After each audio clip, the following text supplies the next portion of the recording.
I would rather somebody dislike me and get fantastic results and make a life change and be healthy and happy than to be my buddy and not get any results. Thank you for waking up with Healthiest, where we come together to grow our mind, body, and spirit, so we can in turn go out and make the world a brighter and sweeter place to live for ourselves and for others.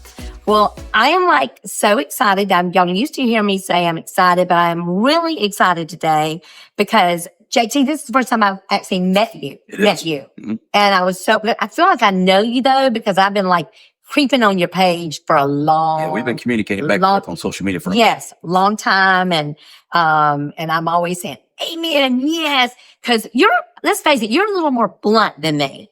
I've got a tag on my back of my car that says be sweet. Yeah. But you probably could. I don't have that on mine. You probably don't have that. Yours but it's tell it like it is. That's right. So first, so that everybody knows who you are. I think a lot of people do because you've got an award-winning business. I mean, for a long time. So you've got to evolve with JT. So tell everybody, the audience, what you do. What do you do for a living? I know what you do. But. Yeah. So, I've been in the fitness business for 3 decades now. Wow. And, my focus has changed a little bit over time, but, over the last decade, I've really focused on men and women 40 plus, anti-aging and transformational health and life coach. I love it. And I see you've got a program called Evolve with JT or something like that, where they can have a coaching program and a nutritional program. And the reason I know a lot about this is one of my best friends and golfer buddies, Shelly, she won't mind me saying, is one of your. She's in the program. She is amazing. Yep. She's done really well too. Watching her do what she's done, it's been so much fun because she keeps on growing out of her golf clothes. Yep. And giving them to another friend of mine. So that's so cool. So JT, you're known for saying things, and I'm just going to say some things that you've said, and I want to talk about. Okay. And I want to how this goes. I want to talk about it. So one thing you said the other day and I told you, I wrote you and I said, that's speaking to me. It's people having good enough syndrome. Explain to me what good enough syndrome is, and I want to talk about that. Good enough syndrome is when somebody has a certain set of goals that they want to accomplish and they set those are typically too low. Right. So let's take somebody that really needs to lose 100, 150 pounds. 50 pounds in, they're good enough. They're better than they've been in 2 decades. All their clothes have changed. Everybody tells them they're doing great. They're getting attaboys all over the place. They feel better. They look better, and they kind of just stop. It's good enough. And over time, they'll slide back, or at best, I've got a couple right now that has lost 125, 130 pounds apiece. Still need to lose another 100 each. Wow. They lost that first chunk of weight in the first 11 months, and now it's been 3 years. And they haven't progressed any more in 3 years. Good enough syndrome. That's really what that is. And selling yourself on the fact that I'm average. It's good enough. I'm sorry. I have zero desire to be average. Yeah, it scares me. Zero desire. I always say this. I'm an ordinary person, but I want to live an extraordinary life. Sure. And me as a Christ follower, I don't like to say the word Christian because there's a lot out there that I want to be lumped in with, but as a Christ follower, I believe that it's my job to become the absolute best I can be in this lifetime so I can take other people with me. Sure.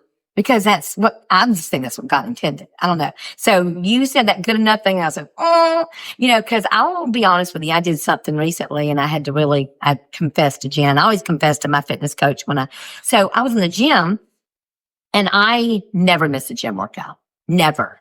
I mean, I'm talking never. I have not missed a gym workout. How many days a week do you go? I go 4 days a week, but then I walk the other days and maybe yoga, but 4, strength training days a week. Yep.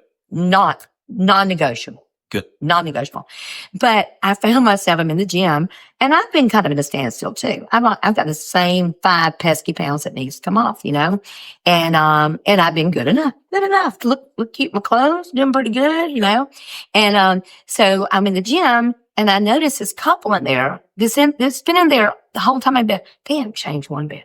They look exactly like they did. Most people at the gym 2 years ago. And I'm going, why are you doing that? And I had to catch myself. I had to go, okay, Karen, you don't be worrying about this speck in your brother's eye. You look at the board in your own eye. You don't need to be worried about whether they're changed or not. You got to say, what are you doing to change? Are you pushing yourself enough? So I thought that good enough statement. Another one that you said, oh, you and I both, I don't know if I want to go to this one yet. Because it's something I get really fired up about. And you said that just me. You said most people don't fail because they aim too high and miss it. They fail too low and achieve it. Yeah, they set low goals. Yeah. And if so, what if you set really, really high goals and you don't reach them the first time? Just keep on striving. Well, if you're hitting your goals every single time you set them, you're probably setting too low, right? Probably so. And if it's easy and if you don't need help. Right. Because I found out finally, a little over 2 years ago, I had been complaining about, because I used to be very, very into fitness. And then I got tied up with being a mama and a yaya and for some of the big company. And you just make all these excuses. But if I don't take care of me, then none of that matters. I mean, zero of it matters. So I love this that you said. It said, I love that you said the other day, you said, I've never met anyone that couldn't. And it's because it's not important enough. It's like when the pain of staying the same is greater than the pain of change, you won't change. So tell me about some of the people that were like that when they came in and maybe they changed their minds and they did it. I mean, I'm sure you've seen that happen where people finally did it. Yeah, that's in the coaching program is called the 1% life. And that's where that comes from. Amen. Right? So 90% of people that are unhealthy and overweight and diseased will change, but only 1% stay changed. So how many people do you know that lose weight, lose the same 20 pounds or 50 pounds over and over and over again? Yeah. Right? That's really where that comes from. Most people don't make a decision, and that's really what it comes down to. Right? They want to do something. They got a wedding coming up. Yeah. Right? They want to lose 50 pounds for the summer, go on a cruise. There's something cool. They want to do it for them. So they set that small 50-pound goal and they lose it, but they don't have a plan after that. Now what? Well, and I think people too, they want to do it fast too. They want to just do it overnight. And I finally came to grips with that. And what my coach and I talk a lot about is, what can I do for my life? What can I do for a life? The way I'm living right now, I can do for a lifetime. Sure. Now I need to lose that last 5 pounds, and I've got some fitness goals. I've got some strength training goals. But for the most part, how I'm living is not a weird, crazy thing. I can do it for the rest of my life. That's the whole point, right? Feel good about or it. you're just going to yo back and forth. No. Right. So I do everything in what I would say is 3 phases. Phase 1 is always the same. It's fat loss and disease management. Mm-hmm. So the very first thing you need to do is get rid of the body fat and fix anything you got going on. I don't care if it's type 2 diabetes or lupus or Crohn's or diverticulitis or whatever. Inflammatory issues, get rid of those. And then phase 2, some people skip, which is putting on any lean muscle mass that you want. But very few people ever get out of phase 1 or phase 2 and go to the most important one, phase 3, which is worrying about your flexibility and your mobility and your agility and your cardio conditioning and longevity and the plan for long term. They always stay in that I'm not good enough, losing fat phase or put muscle on and going back to losing fat because they put fat back on when they put the muscle on and they go back and forth. I am really cognizant of the fact that I'm 65 and very thankful. And I love living and I want God to let me stay here for a long time. Yeah. But I want to be healthy and agile and be able to run and jump and do and just have and I have the most ridiculous amount of energy. I mean, my friends hate me. I have so much energy. Feels great though. One of the things I'm scared of the most is having low energy, being lethargic. No, I don't imagine that would be horrible. I don't know. I think I maybe like twice a year I get tired and I think I'm dying. Yep. Because I'm not used to being tired. Yeah, so it's funny. So the other thing that this is along this thing, then I'm going to go to something else that I heard. I'm a love Andy Stanley. I don't know if you ever listen to Andy Stanley. He's just a great pastor. He's Charles Stanley's son. Okay. And one of the things that he says all the time, he says, if you're trying to figure out what you want to do with your life, find what breaks your heart. Mm-hmm. What breaks your heart? Sure. And then do that. Sure. Do you make a difference? Or I kind of see that in you because you are very vocal about what you do. You don't mince words. I really admire that. So did some of these things break your heart? What made you do what you do? What made you get into this? Well, if I'm honest, it's probably changed over the years, right? for me personally, it's honor first is the reason why I do it, right? Chance of being here is 1 in 400 trillion, right? It's not a mistake. Thank you, God. Right? Yeah. We should be honoring this. It's a gift. So that's number one for me, honor. Fear is the second one. So the fear of going to heaven and having God stand there and saying, this is what I had planned for you. This is what you actually did. Oh, yeah. I don't want that. No, me. And then there's freedom, which is what you just talked about. Without your health, there is no freedom. I don't care how much money you have. I don't care what resources you have. None of it matters. You would trade it all for your health. So those are the personal reasons for it. And when I see people that don't do it simply because it's not important enough and they're comfortable and they're normal and they're average, and so they're not scared enough to do it. I just buried a friend 2 weeks ago, 65 years old. Right? It's heartbreaking. It is heartbreaking. That's, he just retired. Had just retired. And so when I look at that and I think I'm 50, in my eyes, I'm halfway done, right? I'm just at the halfway mark. I'll hit 100, 110 years old, but I want to be able to do things. I don't want to be laid up. I don't want to be taken care of. I don't want to be in a home, in a wheelchair, not enjoying my life. And that's the freedom part. It is absolutely the freedom part. For me, and I think about that. I've been thinking about honoring my body, honoring what God has given me. That's very important to me. But it's so easy to get caught up in thinking you're doing right by everybody else because you're doing all these things, but you're not taking care of yourself. And You're not putting yourself first. Because if you don't put yourself first, then you will never be able to do those things. And I already asked you about the fact that you and I have something in common, and that I get really bent out of shape when people talk about they're too old. Oh, yeah. That burns my butt. Yeah. I mean, I sometimes used to be able to when I was your age. Yeah. Oh, dude, that's a bit of crap. I love it. And you say, I love this. I'm going to quote you. It says, you can embrace being slow, sick, medicated, overweight, and immobile while blaming it on age if you want. We both know it's neglect. Sure. That's a hard pill to swallow. Yeah. Most people don't want to hear that. And I do want to hear that, because you know what's exciting about that to me? If I'm the problem, then I'm the solution. Control to fix it. I agree. Praise Jesus. Yeah. I love it. So how do people act when you tell them that sometimes? Do they get bowed up, or people Some ready people to hear get bowed up, but everybody fails to recognize it until you really, really drive that point home. Everybody has convinced themselves that they can because of, I've got kids, I've got this, my job, I travel, I can't do this, I can't do that, I can't do that. If it's important enough, you will. Yeah. And that's really what it comes down to. It's not because you're 30 or 40 or 50 or 70 or 80. I've had clients as old as 95 years old that are doing fantastic and made a lot of changes. It's not important enough, right? And so what you've done is you've neglected yourself over time. And that's what you get, the cumulative effect of neglect. And that's where you're at. It's the decisions that you've made. That's what we all are, right? A sum total of every decision we've made in our lives put us right here. Right. Take responsibility for it. I love this. I say this all the time on my podcast, because my podcast is all about, that's right. We are in my podcast. That's right. Yeah. Like me doing mine. We're doing it right now. Okay. So mind, body, and spirit.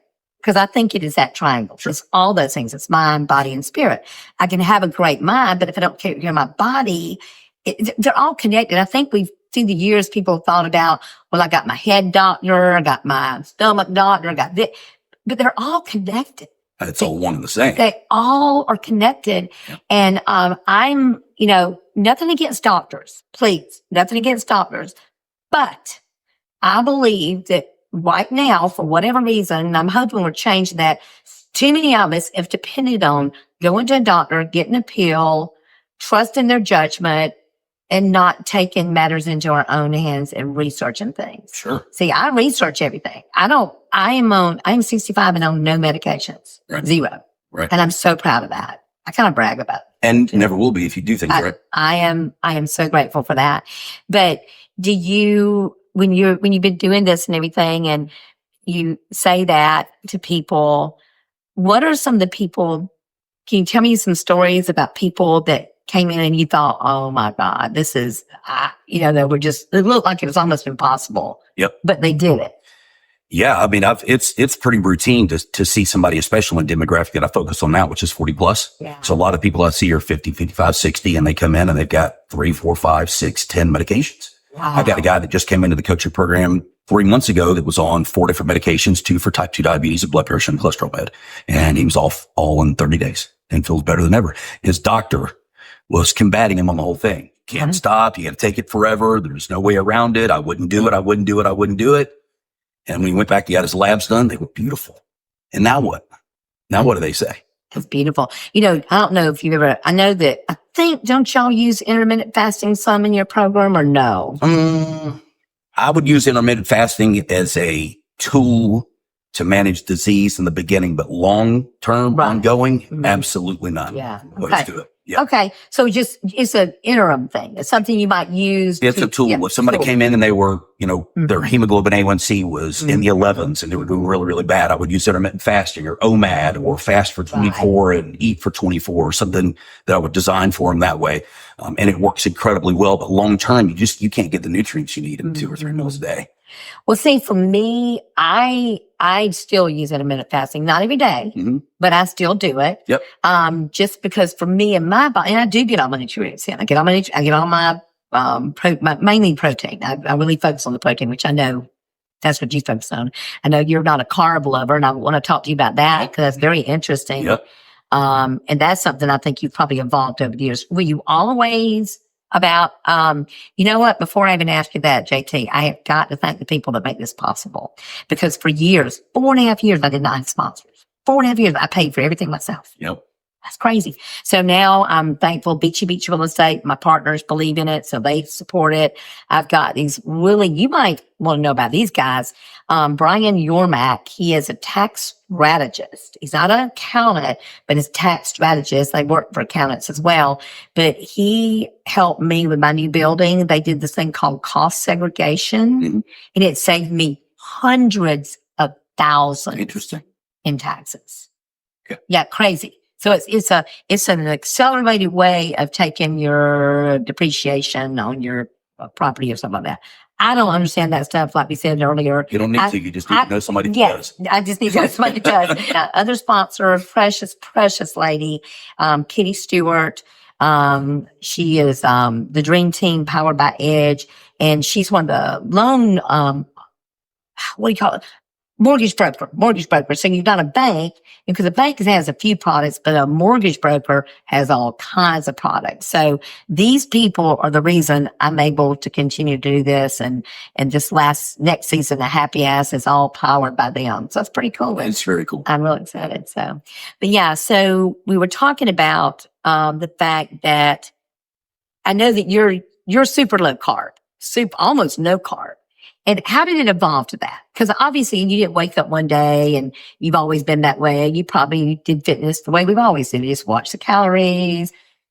Yeah. I watch the back. Yeah. Well, I ate for what my goal was, which was to be big and strong. Yeah. Right. So if you could scroll back far enough on Facebook and you could see me, I was 275 pounds. Wow. Right. Fat and strong. That seems a lot. I'm like 5'9". That's like it's 3 of them. Way too big. And it wasn't all muscle. It was a lot of fat, and I didn't care. I just did powerlifting, and that's what I did. But I also had acid reflux and sleep apnea, and I didn't recover well, and my shoulders hurt and my hips hurt, and I was bloated when I ate, and I had this laundry list of inflammatory issues. Probably weren't near as cute either. No, big round face. Right? I want to be cute. So I made it. This was when I turned 40. Right. So when I turned 40, or just before, I decided I'm fixing it all. Right. I know what to do. I'd been cutting carbs down with people for years for disease management, get them off diabetic meds and to cut weight. So that's what I did. And I had no intention of never eating carbs again. Zero. I just cut them out, dropped the weight. Everything went away. I felt amazing. My hormones improved. My energy improved. My sleep improved. All the inflammatory issues were gone. And I'm like, why would I add them back? And I haven't eaten carbs in a decade. That's crazy. See, I just, for me, I feel like I missed that rice with my wants versus needs. Yeah, I know exactly. But so, and that's what, like that piece of bread every now and then. But so when you're eating a meal, because when you think about putting a meal together, you have your meat, your protein, you got your little carb, you got your little green leafy vegetable. Yep. Like, what's a meal look like for you if you don't eat any carbs? Steak, butter, and green beans. I eat meat and fat, and most people think the majority of what I eat is protein. It's not. The vast majority of my calories, 65% is fat. Yeah. that's the keto. And they're using keto a lot to treat, Alzheimer's, kids with, ADHD, kids with, seizure disorder. Correct. And that's where it It's been being started. used for that for decades and decades. That's where it started. Right. It Well, you is. know what Alzheimer's is everywhere else in the world except here, right? Type 3 diabetes. Correct. It's Yeah. insulin resistance in your brain. Yes. Metabolic disorder. Correct. Yeah. And that's one of my fears. You talk about honor, fear, and freedom. As a 65-year-old, one of my healthy fears is Alzheimer's. Yep. And I make sure if something says it will hurt me in that way, I don't do it. Well, what about the carbs? Yeah. Oh, you get me, y'all. No, I didn't. I don't know. So are carbs inflated too? Well, carbs it's an unnecessary nutrient. Yeah. But- Yeah, because obviously you feel good with Well, you can get any literature you want to grab or you want to check. It's not JT's opinion. The fact is that carbohydrates are non-essential. Yeah. There's nothing. Gotta have biologically- fat. You gotta have fat. You gotta have protein. Correct. You Carbs. would die without either one of those, Yeah. but you feel fine without carbs. Mm. So every carb you eat turns to sugar. It's all glucose, Yeah, like it I or know, not. I Doesn't know. matter if it's fruit, candy, True. sweet potatoes, brown rice, oat milk, couscous. It's all sugar, all glucose, same metabolic pathway, same digestive, Wow. right? Wow. So I think you said one time because I say I follow you. I've been following you for a long time. I've been creeping on your page a while. But I remember during Thanksgiving time, you always, because your people are going to do it. You know it. So you kind of help them. You say, okay, guys, if you're going to have that cheat meal at Yeah. Thanksgiving, Yeah. this is how I want you to do it. You kind of talked to them about doing it. Yeah. And I think you've talked before about how that you've even at times eaten something and then you realize it's not about the weight because your weight is fine and your fitness and all that. It's about how you feel. That's the That reason you- that I don't eat carbs. You felt different. You said, Sure. I don't feel good when I do. Absolutely not. Wow. So a while back, see, I've been doing this for 8 or 9 years. So last year, you have people say carbs will bother you. So here's what I did. So for 6 weeks, I added carbs back in. Same I macros, watched you when you were doing that. right? I didn't add any calories total. What I did is I just changed my macro percentage. So the amount of protein, carbs, and fat I had changed. Mhm. And I had a lot of issues start creeping back up in 6 weeks. Inflammation. I didn't recover as well. My sleep was a little off. My joints started to hurt a little bit. It wasn't profound, but it was noticeable everywhere. Digestion, everything. When I cut them out, all gone again. I could eat a really, really horrible meal and I feel it the next day until it's gone. That's the reason I don't eat carbs. It's not for fat loss. It's not to cure any disease at this point. I'm healthy. I don't take any meds, never have. But I feel so good. You cannot convince me to add them back in on a day-to-day basis. It doesn't mean I don't eat garbage occasionally. We all do. Yeah. I just got back from Italy. I didn't eat great in Oh Italy, my gosh, I bet not. right? There was they have great desserts. Yeah, I Right. bet. No reason to say what all I ate, but there was some stuff. Yeah, I know. But it is funny. It's once you've had, I know for me, I don't drink or anything. I don't put anything in my body. I mean, I do eat an occasional piece of cake every now and then. That's my drug of choice is cake every now and then. But I know that the way I feel, which is why when I was a young person, I made the decision not to drink because I didn't want to feel bad. Right. I wanted to wake up the next day and be able to meet the day head on and enjoy my day. Sure. And I think that's why I have so much energy. I literally wake up raring to go. Yeah. Until I go to bed at night, I am raring to go. Yeah. And I think it's because of what I put in my body. So my hope, and I think we've neglected that over the years with the kids, stuff the kids eat in school. I'm guilty of it. I'm guilty of running the kids through a drive-through and every year I go, I'm not going to do that anymore. But then you've gone to all these sports and so it's not good. So so all the people that you treat, that you do in your program, Mhm. they all are on the low carb or no carb regimen. You don't do anybody that's not the low carb regimen. To say nobody would be a stretch. If you Okay. came in and you were a guy or a girl who wanted to aggressively put on lean muscle mass, I would use carbs as a tool. Okay. But very few people Okay. do I prescribe or recommend or suggest that they eat carbs on a day-to-day basis. Okay. Hundreds and hundreds and hundreds of people that I work with over and over and over again. I don't think I've ever had anybody with any kind of complaint other than I miss rice, or I Yeah. miss pasta, Yeah, or I miss eating bread. Yeah. Nothing physiological. They feel fantastic. They get healthier. The disease goes away. Their body fat plummets. They stay leaner longer. They have all these benefits. And then, I wish I could eat rice. Well, have it occasionally. It's not going to kill you to eat a slice of pizza on Friday. Right. But day to day, no need. You'd be shocked if you did it. Mm-hmm. That is so wild to me. Yeah. So another one, help someone. Oh, I love this too. So I'm always interested in how people arrive at what they're doing. We were talking a little bit beforehand.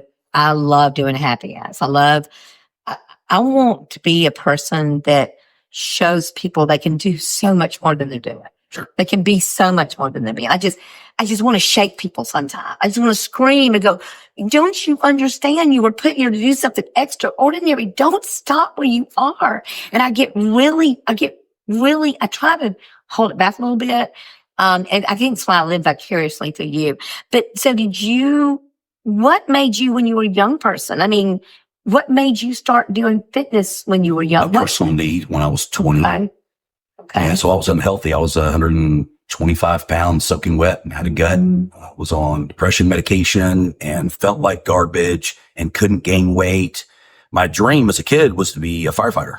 Yeah, you're little. Yeah, I was little and weak and fatigued and sickly and couldn't gain any weight, and doctors weren't helping me. Dietitians were worse. Oh. And so it was a personal need, trying to figure it out on my own. And in a very short period of time, I started to make a pretty dramatic transformation, not even knowing what I was doing. Mm-hmm. And I never stopped. Well, it's been 30 years. A lot of the people that I've followed, I'm a podcast junkie. I read like crazy. I'm always reading something.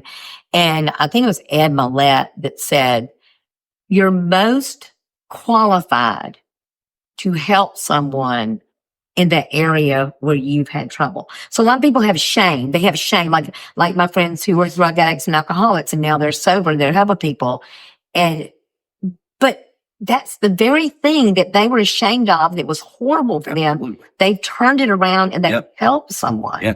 And I think we're called to do that. I agree. That's the reason my demographic and my focus has changed. I went through that transformation when I was 40 years old, and I fixed everything, and I'm living my absolute best life right now at 50. Healthier than I've ever been, happier than I've ever been, more successful than I've ever been. I feel better than I ever have. That's what I want for people in this demographic, 40, 50, 60, 70 years old, that are living in their self-imposed matrix, right? That's the statistic is 95% of people live the same life over and over again after 30. They go to the same job, sleep on the same side of the bed, use the same coffee cup, drive the same kind of car, same exact thing over and over, and they're comfortable. Not me. Never change. No, no, not me. I agree. Heck no. Well, so what do you like? So you work out, how many times a week do you work out? Six. So you work six, not always weight training, right? No. And see, now we talked about those 3 phases. I'm in phase 3. I'm not trying to lose body fat. I'm not trying to gain any muscle mass. Okay. I'm focused on competing in some things next year. Okay. Some events next year, which require me to be flexible and mobile and great cardio conditioning, be able to run and be able to lift. So the vast majority of what I do is functional strength training. Okay. Metcon workouts and functional strength training. Oh yeah. I love functional strength training. I love that. And I was talking to you earlier before we got on that I kind of brag about my age now. Makes me feel good when people say, oh, you're not 65, but yes, I am, but somebody was in the gym, Coach Hale, I was in the gym. He said, you're aging backwards. And I really do think you do. Sure. I think you age absolutely backwards if you will start. And I put a little post up, I think yesterday. I said, what are you waiting for? What is the time you're waiting for? I promise you right now, people are saying to you, I'm going to wait till after Thanksgiving. Oh, it's good. I'm going to wait till I'm going to wait till the first of the year. They always have a good reason. How about today? How about right now? Yeah. How about this very moment? Because it's the only moment you have. Yeah. You know what I mean? So what would be, have you ever had anybody that you've worked with? Because I know in my business, I've had a few people that I could not work with just because they just wouldn't listen to me, or they just had a belief system that I could not penetrate. Yep. If you have people you just could not work with and you just had to send them down the road. Absolutely. And I have a lot of people that I'll interview that I won't take on. That's more common. Oh, interesting. Yeah, interesting. So if you book what I would call a strategy session with me, and we sit down and we talk and we go through everything, and there's some things that we're just, that I'm not going to work with. I'll give you an example. The scary topic of Ozempic, which is a podcast coming up for me. Yeah. He wanted to do everything, wanted to be in the coaching program, was willing to eat, train, do everything, except he wanted to continue to take the Ozempic. Deal breaker. Yeah. It has to be a deal breaker. Not doing it. Yeah. Because your whole thing, your whole matrix, so to speak, is to teach people how to live a healthy, Correct, sustainable, right, drug-free life. Sure, absolutely. You know. Yeah. And how about, wouldn't hurt me because I don't drink, but can you drink alcohol on your program? You can.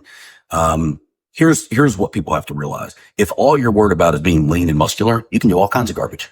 You can do drugs, you can drink alcohol, you can smoke cigarettes, you can eat carbs, you can do whatever you want to do if you just want to be fit. Being fit and healthy are not the same thing, right? So if you want to be healthy and you want to be fit, then you can't do that stuff. And so I would urge everybody to stop drinking alcohol forever. There's never a good occasion to drink alcohol. It's poison in any amount. We don't need it. There's no benefit at all. But I lump everything into those two categories, right? So every single thing you consume fits into one or two broad categories. It's helpful and I need it. It's harmful and I don't. And that's it. Yeah. There's no gray area. It's true. It's true.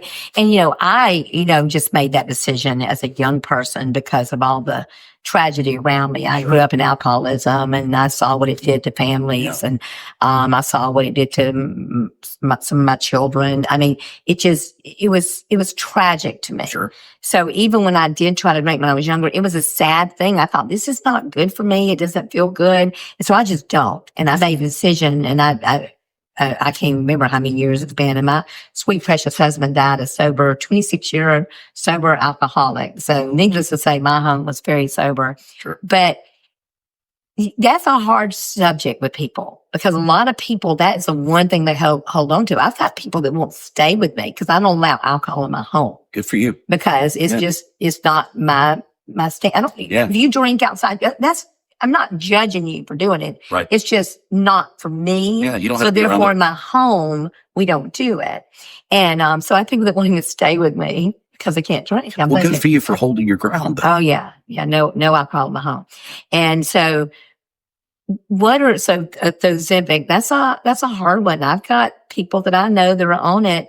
And what's scary to me is they've lost a lot of weight, but they're also losing a lot of muscle. Well, you know what the percentage of that is, right? They've got Muscle the weight. stats on it now. The percentage of muscle versus fat loss, It's horrible. 75%. It's horrible. Right. Because I've got a friend right now that I cannot convince her, listen, I know you're on Ozempic. You do look, you've lost so much weight, but please strength train. Just please strength train. It's very muscle wasting. And the issue that you got is I did a podcast called How to Avoid Skinny Fat. Oh, and I talk about that. Yeah. So let's say somebody loses 100 pounds and 75% of that is lean muscle mass. Well, your body fat is higher after you lose the weight. And so what do you think you're going to look like? You're going to look horrible. Sagginess. Oh my gosh, like a short pay. Yeah, not good. I don't know. And then you're going to be in a really, really bad predicament because then what are you going to do? Are you going to continue to actually lose body fat and just be a skeleton? Or are you going to mess with your head and put all that weight back on and put your muscle mass back on and then cut down the right way? That's a mind screw. You're not going to do that either. Really bad situation. Let's not even talk about the health implications. That's a whole podcast. Mm-hmm. Well, because, the thing is, I have heard that once you take it, you pretty much have to keep on taking it. There's all kinds of stuff that's been coming out. And we really don't know yet because it hasn't been out that long. Right. 3, 4, 5 years. We're looking at stomach paralysis and thyroid tumors and thyroid cancer. You have GLP-1 receptors in your heart and your liver and your lungs all over the place. It's not just your pancreas. So you're creating a laundry list of health problems that you're going to deal with forever. Well, I'm not doing it. I'm not going to do it. I got this 5 pounds, and that since I've already told you I don't want to just be good enough, right. I got to get on it and stuff. I've noticed that you talk a lot about not just fitness, but you talk about honoring yourself by just doing the next right thing. My husband always said that. He said, just do the next right thing. Yep. So what's your, I know you have a Christian philosophy. It's very obvious. I watched that. And what do you think your responsibility is with what you do and setting an example And because we are an example, I love when people say, "Oh, I'm not an example. I'm not. I don't want anybody to look." If we're doing, I'm okay with people looking at me, and I'm going to do wrong sometimes, and I'll tell you I messed up. I messed up, but perfection is something that we're never going to get, yeah, right? no, So no. we're all sinners. Mm-mm. So I think it's something that by and large gets ignored is honoring your body. Everybody focuses, if we're talking about Christian faith, you got people that focus on prayer and meditation and going to church and reading the word, all wonderful stuff, but you dishonor your body and you lean on foods as comfort, and God should be your comfort, right? And you start going down this road of, not taking care of yourself. And the reality is, if you're talking about God and you're, presenting yourself as that person, right? And you're being an example, what kind of example are you before you even open your mouth? That's really what you got to think about. And so you're saying the churches are now wanting you to come in and maybe talk to them and describe them to there. Yeah. I don't know, remember years ago they had the Daniel plan. Oh yeah. The Daniel plan where, it was getting into the churches and teaching people to eat better and something like that. But it is important. It's very, very important. That's like I said, that's why mind, body, and spirit, all three things. What do you, I have a funny feeling you do. Do you get up in the morning and have a routine of meditation and prayer and quiet time? I do. My first 3 hours. Me too. So my first hour is God, prayer and meditation, and those two things are separate for me. So prayer is me talking. Meditation is kind of me listening, right? I need to do more of that. So from there, that kicks off that first 3 hours. So that first hour is with God, and then I'm in the cold bath, right? And I do a cold dip and I eat and I prep to go to the gym and I train, and then I come back and I give the next 13 hours away. And in order to be able to do that and to give 100% of myself for the next 13 hours, that first 3 is mine. I have to take care of myself. Same. I am adamant about that. I started doing that when I was 10 years old. Not the 3 hours part, but when I was 10 years old. Like I said, I grew up in an alcoholic home, and I had to find a way of reprieve to have solace. So I would sit on my bed, surrounded by my books, my Bible, and all my good literature and biographies of people who've been through hard times and made it. Started doing that when I was 10. I started writing affirmations. I started writing affirmations when I was 10 years old and continue to do that today. That's what a lot of my podcast is about. At the end is an affirmation, but, it's just not something I can do without. I can see a big difference in my life. That is strong to me as nutrition. If I don't spend that time in quiet and solitude and having that time alone with God, reflecting, then my day will be completely different. Yeah. At the very least, off. Completely different. Yeah. I, one time went and played golf. I love to play golf. I'm not a good golfer, but I love to play golf. I am, but that does test my Christianity because that's where I cuss. I cuss on the golf course. I told my preacher, I said, you can't ever go play golf with me because I'm so bad. But I remember one time I went with a friend to play golf, and we went to Mobile, and we were gone for several days. And, we got up, we go to breakfast. I just wasn't on my routine. I was awful. Oh my God. I'm talking worse than awful. And I tracked it back. I'm like, you know what? You haven't done a single one of the things that you normally do. I didn't do what I normally do, and I have to do those things. So if you do all the fitness stuff, and it's very, I can tell you're very passionate about it. Yeah. I can tell you're very passionate about it. And like I said, you do get accused sometimes of being kind of brutal and telling it like it is. I'm okay with that. And I know, and I love that because you said, I don't know if I wrote this down or not. I think you said something like, you're here to help people have a healthier life. That's what they come to you for. Sure. They didn't come to you to be your BFF. Nope. No, I would rather somebody dislike me and get fantastic results and make a life change and be healthy and happy than to be my buddy and not get any results. I can live with you not liking me if you get the change. What I can't live with is spending time and energy and your money and you not getting results and thinking I'm cool.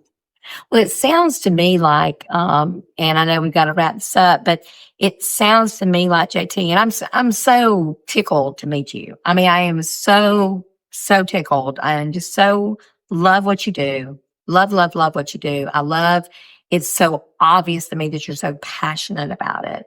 So what's next? I mean, you've been doing this and you're going to continue to grow this, and it's kind of evolved over the years. But what's next for you? Is there something next in the nutritional thing? I know you want to grow. I know you've got big visions for what you're doing. Yeah. So the coaching program is growing like crazy. That's awesome. And what I'm, focused on is bringing on 3 or 4 coaches that continue to help so we can bring on more people, because I'm kind of at a point where I can't take on any more people. Right. And we get a little waiting list going on. So to grow the coaching program, to do what I really love to do, which I have not done in the last few years, is to travel and speak and talk to the masses. And I really feel like I'm being drawn to work with churches in that aspect some. So I'll do some of that too, but public speaking.